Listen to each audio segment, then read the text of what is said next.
Ahí está. ¿Ves? El fucsia es una Medial. pequeña rasgadura medial y el otro está hacia lateral. Cada uno tiene su propio nombre.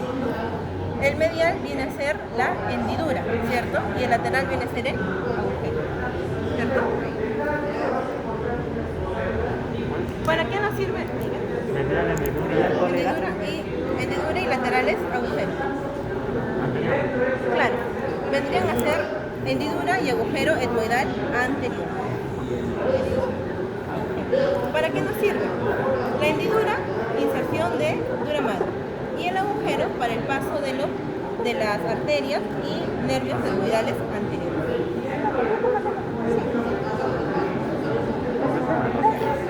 Ahora, El medial es para la incisión de la dura madre y el segundo para el paso de arteria etmoidal anterior y nervio etmoidal anterior. Ahora, si hay un agujero etmoidal anterior, hay un agujero etmoidal posterior, que es bastante más angosto, ¿no? Esto difícilmente, porque son bastante angostos, vendría a ser ese espacio, ¿sí? Y por ahí, ¿qué va a pasar? Arteria y nervios etmoidales posteriores, ¿no? A diferencia de los anteriores. Ahora, ¿por qué es importante conocer estos vasos y nervios? Porque siempre vamos a asociar una fractura, ¿no?, de cada una de las fosas con una clínica característica. Por ejemplo, recordarán cuál es el signo que se muestra en una fractura de fosa de cráneo anterior, de mapacho. ¿Por qué? ¿Por qué? Porque estos vasos etmoidales anteriores y posteriores vienen de qué arteria? De la arteria oftálmica. La arteria oftálmica, ¿desde dónde viene? Desde parte con relación a la cavidad orbitaria. Entonces, ¿qué ocurre? Cuando hay una fractura de fosa de cráneo anterior, estos vasitos se rompen, ¿no? ¿Y qué va a generar? Va a generar hematoma periorbitario, que es el ojo de mapacho, y también puede haber secreción de líquido cefalorraquídeo nasal, porque recuerden que el etmoide es el techo de la cavidad nasal. Entonces, por ahí se relaciona la clínica. Ahora, hacia los lados, además, vamos a encontrar a dos eminencias, ¿no? Estas eminencias van a ser las eminencias frontales. ¿A qué corresponden? También se le conoce como orbitarias porque van a estar sobre el techo de la órbita. Ahora, en estas eminencias vamos a encontrar depresiones que son impresiones digitiformes o digitales, que se forman ¿por qué? Porque el polo frontal, ¿no?, o el lóbulo frontal se apoya justamente en estas porciones. Básicamente es como cada uno de los giros o circunvoluciones del cerebro han dejado aquí su huellita. Y las elevaciones, ¿cómo se llaman? Son las eminencias mamilares, ¿no? Impresiones digitiformes y eminencias mamilares es lo que sobresale. Entonces, eso es lo que tenemos en la fosa craneal anterior. En la fosa craneal media es la más relevante porque es la que va a tener mayor cantidad de contenido. Entonces, miren, se van a dar cuenta de que ahora vamos a ir avanzando en orden según aparecen los pares craneales. El primero va a aparecer a nivel de la lámina ginástica. Ahora, en la fosa craneal media vamos a tener a los costados en las alas menores del esfenoide un agujero, ¿cómo se llama? Agujero óptico, que va a llevarnos al conducto óptico, ¿no? ¿Qué va a pasar por ahí o qué va a ingresar por ahí? El segundo par craneal y la arteria oftálmica, ¿no? Entonces, segundo par craneal. ¿Pero qué otro? Entre las alas menores y las alas mayores vamos a tener esta otra. ¿Cómo se llama? Hendidura esfenoidal o fisura orbitaria superior. ¿Sí?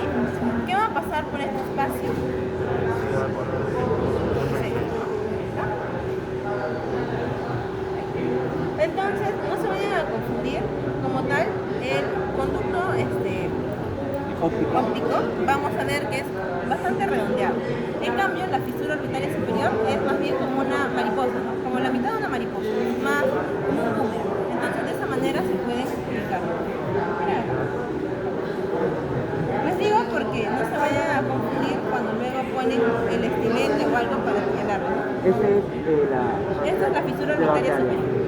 El conducto óptico es redondeado y está hacia arriba. La fisura orbitaria inferior es como un boomerang que está hacia lateral e inferior. ¿Ven?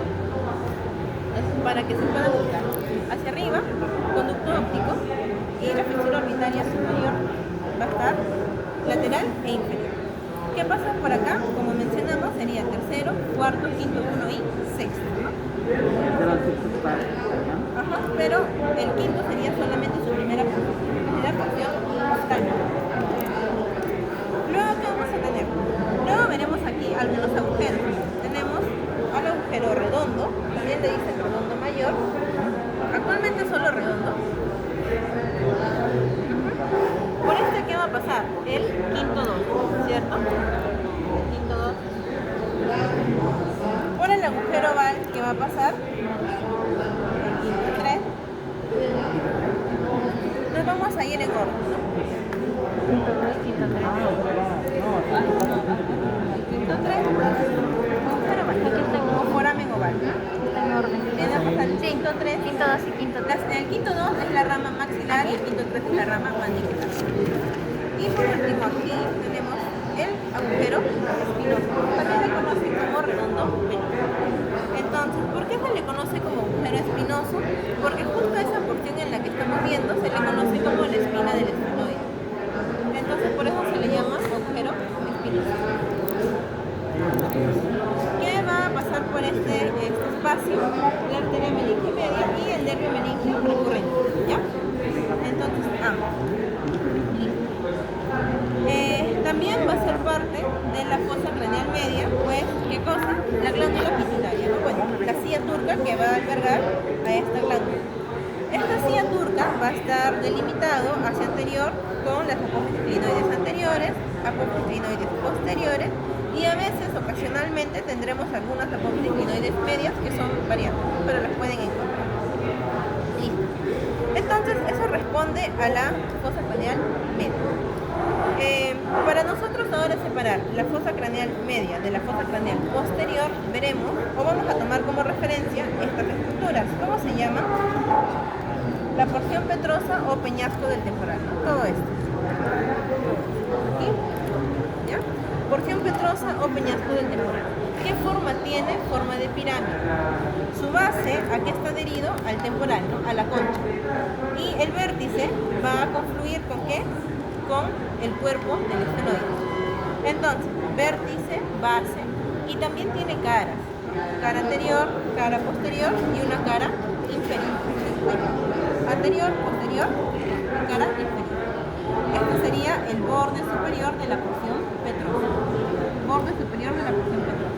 Si se dan cuenta, tiene una pequeña escotadura, ¿cierto? ¿Para qué sirve esta escotadura? Para el paso del seno venoso. Seno venoso petroso superior.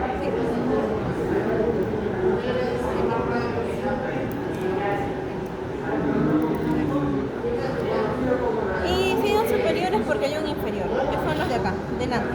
¿Ya? Hay unos chiquititos. ¿Sí? Que también algunos de estos surcos van a servir para el paso de los nervios. Entonces, son los senos petroso superior y aquí inferior. Todo para lo que es el seno venoso. Acá, esto es para senos venosos. Y esto es para senos venosos, pero también para el nervio, ¿no? Para los nervios petrosos. De hecho, aquí a estas depresiones para los nervios se le conoce como hiato falopio, ¿no? Hiato de falopio. Entonces, esta es la impresión del seno petroso superior. Y aquí hacia inferior van a pasar los senos petrosos inferiores, pero también el que más se marca es el del nervio petroso mayor. A ese surco que se forma por ese nervio se le conoce como hiato de falopio. ¿Ya? ¿Hiato de qué? Falopio. Falopio. Entonces, surco hacia superior, que va a servir de límite, y aquí el de los menores. ¿Ya? Si se dan cuenta, bueno, estos van a terminar perdiéndose en el mismo hueso, porque estos nervios van a ingresar. ¿Van a ingresar para dónde? Para lo que es el oído. Aquí.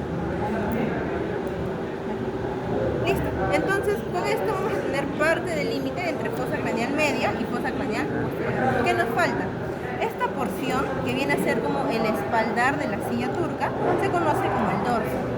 Entonces, ¿Cuál va a ser el límite por completo? Borde superior de la porción petrosa, apófisis clinoides posteriores, borde superior del dorso. Y nuevamente, borde superior de la porción petrosa. Con eso separamos fosa craneal media de fosa craneal posterior. En la fosa craneal posterior, ¿qué vamos a tener? Vamos a tener a este agujero. ¿Cómo se le denomina? Es el conducto auditivo interno. ¿Qué pasa por el conducto auditivo interno? 7-8 y la arteria laberíntica. 7-8 y la arteria laberíntica. Detrás, y miren, es un espacio que se va a formar por dos huesos, el temporal y el occipital está el foramen yugular no rasgado posterior. Foramen yugular o rasgado posterior. Es bastante angosto, porque está entre ambos huesos. ¿Ok? ¿Lo llegan a ver?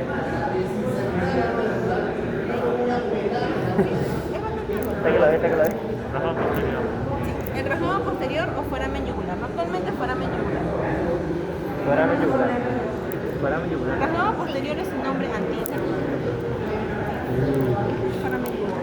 Ahora, ¿qué va a pasar por este espacio? Se forma la vena yugular interna y vamos a tener el noveno, décimo y décimo primer parcal. ¿Ya? Ahora lo vemos por fuera también. ¿Qué más vamos a tener aquí? Miren, hasta acá hemos llegado al décimo primer parcal. Por último, nos falta el décimo segundo, que es el hipogloso, que va a pasar por el conducto hipogloso, o algunos también le van a llamar agujero condilo anterior. Aquí. Conducto hipogloso. Y por ahí pasa el último par. Conducto del hipogloso o agujero condilo anterior. Si hay un anterior es porque hay un posterior, pero el posterior es inconstante. ¿Ya? Por ejemplo, miren acá, no está cerrado.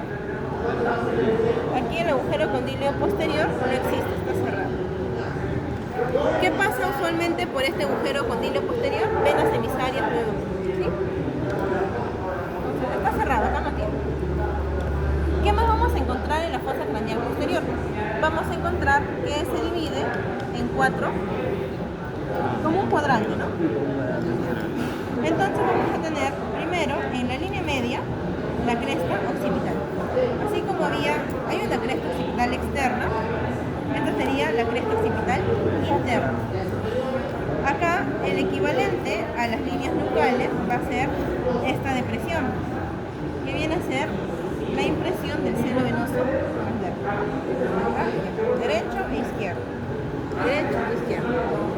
Y hacia superior también viene otro, ¿no? Que viene a ser la continuación de ¿qué? Del seno venoso occipital superior. La confluencia de estos cuatro, porque aquí también vamos a tener al seno occipital, la confluencia de estos cuatro nos va a dar la eminencia o protuberancia occipital interna. A partir de esto, entonces, dividimos en cuadrantes. Los dos inferiores van a ser las fosas cerebelosas y las superiores serán las fosas cerebrales. ¿Ya? ¿Por qué? Porque es lo que va a tener dentro de su contenido. Hacia superior tendremos los hemisferios, específicamente lóbulos occipitales, y hacia inferior tendremos al cerebelo, a los hemisferios cerebelos. ¿Qué más vamos a encontrar? Miren, veremos que si nosotros continuamos de los senos venosos laterales, luego tenemos una porción bastante curva, ¿no?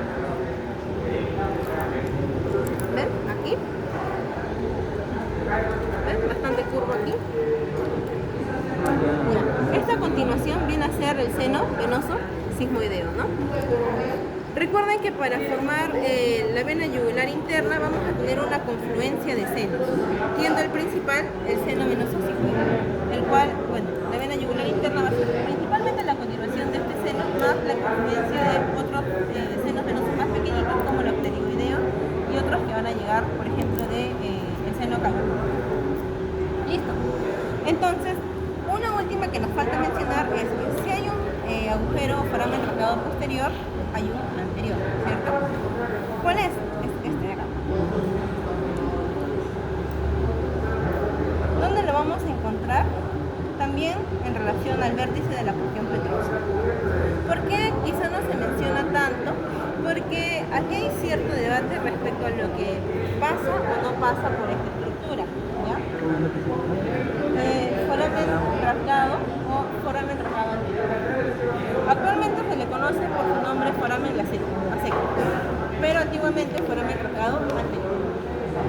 ¿Qué suele tener esta estructura? Suele estar tapizada por cartílago, ¿ya?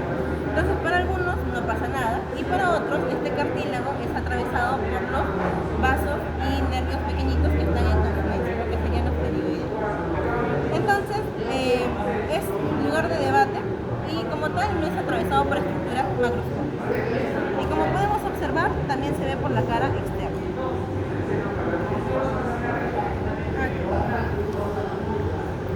¿Listo? Entonces con esto tenemos los agujeros y espacios de lo que corresponde a todas las fosas de la base del cráneo. Algo que sí debemos mencionar aquí es lo siguiente. Lo más importante de estas tres fosas viene a ser la fosa craneal media. ¿Por qué? Porque vamos a tener aquí la mayor cantidad de pares craneales que atraviesan y sobre todo porque aquí vamos a tener a la arteria meninge media. ¿Por qué es importante esta arteria? Por lo siguiente, miren. Siempre nosotros, en lo que corresponde a los huesitos, a la media cicloe, estos van a ser bastante gruesos. En grosor van a ser bastante homogéneos. Sin embargo, hay una porción, bueno, acá lo cortó un poquito bajo, pero un poquito alto, perdón. Pero si lo cortáramos exactamente a este nivel, veríamos que la pared se hace bastante más delgada. Este punto externo, que viene a ser la confluencia de suturas, viene a ser el terio. Entonces, a nivel del terio, vamos a tener que el grosor del huesito se hace más delgado. Como se hace más delgado, es una zona que fácilmente se puede fracturar. ¿Y por qué nos interesa? Porque si nosotros vemos el recorrido de la arteria meninge media, les dije que se divide en dos ramas. Una rama anterior y una rama posterior. La rama anterior justo pasa superficial al terio. La rama anterior pasa por el terio. Entonces, ¿qué ocurre? Las personas que puedan sufrir alguna fractura a este nivel o algún golpe pueden fácilmente desgarrar a la rama anterior de la arteria meninge media. ¿Y qué van a formar? ¿Por qué es tan importante? Porque a este nivel se formará un hematoma epidural. Veremos en neuro que hay una distinción porque normalmente en el cráneo lo que se suele formar es un hematoma subdural. Es lo más frecuente. Pero en la fosa craneal media hay una zona muy especial en la fosa craneal media que se conoce como la zona de colable de Gerard Marchand, que justamente se va a desprender de forma muy fácil. Y como justo está en relación con esta arteria, entonces